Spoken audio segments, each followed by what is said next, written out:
بسم الله الرحمن الرحيم.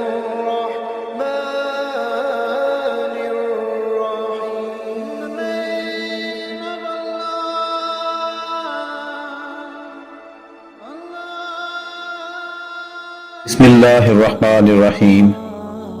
شروع اللہ کے نام سے جو بڑا مہربان اور نہایت رحم والا ہے. ایک رات سلطان محمود غزنوی کو کافی کوششوں کے بعد بھی جب نیند نہیں آئی تو اپنے غلاموں سے کہنے لگے، لگتا ہے کہ کسی مظلوم پر آج کوئی ظلم ہوا ہے. تم لوگ گلیوں میں پھیل جاؤ اور اگر کوئی فریادی نظر آئے تو اسے میرے پاس لے آؤ. تھوڑی دیر بعد وہ سب واپس آ کر کہنے لگے، سلطان، ہمیں کوئی بھی فریادی نہیں ملا، آپ آرام سے سو جائیں. سلطان کو جب پھر بھی نیند نہیں آئی تو وہ اپنے کپڑے بدل کر خود محل سے باہر نکلا. محل کے پچھواڑے میں حرم سرا کے نزدیک انہیں کسی کی فریاد سنائی دی، اے اللہ، سلطان محمود اپنے مصاحبوں کے ساتھ محل میں عیش و عشرت کی زندگی گزار رہا ہے اور محل کے عقب میں مجھ پر یہ ظلم توڑا جا رہا ہے. سلطان نے کہا، کیا بات کر رہے ہو؟ میں محمود ہوں اور تمہاری فریاد رسی کے لیے آیا ہوں. مجھے بتاؤ کیا ظلم ہوا ہے تمہارے ساتھ؟ فریادی بولا، آپ کے خواص میں ایک شخص جس کا نام میں نہیں جانتا ہر رات میرے گھر آتا ہے اور میری بیوی پر ظلم و تشدد کرتا ہے. بادشاہ نے پوچھا، اس وقت وہ کہاں ہے؟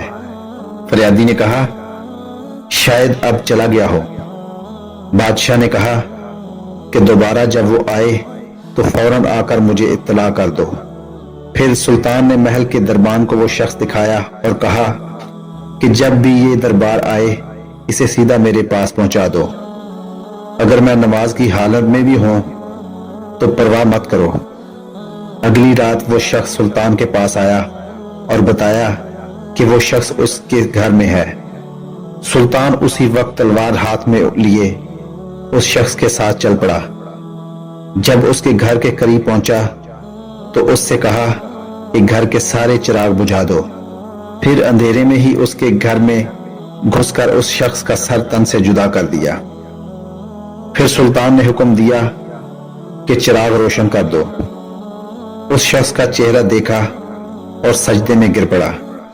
پھر گھر کے مالک سے کہا، اگر کچھ کھانے کو ہے تو لے آؤ، مجھے بہت سخت بھوک لگی ہے.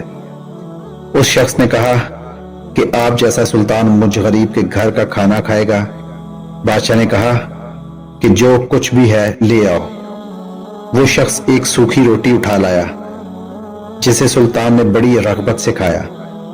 وہ شخص سلطان سے پوچھنے لگا کہ چراغوں کو بجھانا، سجدہ کرنے اور روٹی طلب کرنے کے پیچھے آخر کیا ماجرا ہے؟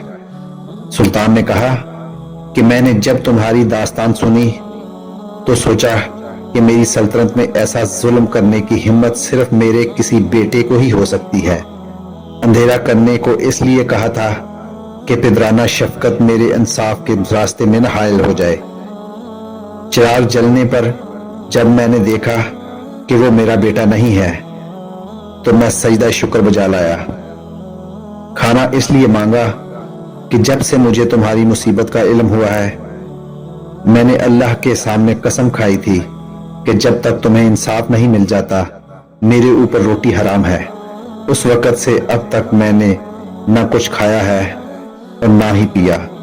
دوستو، آج کی ویڈیو اچھی لگی ہو تو چینل کو سبسکرائب ضرور کیجئے گا. اللہ تعالیٰ آپ کا حامی و ناصر ہو.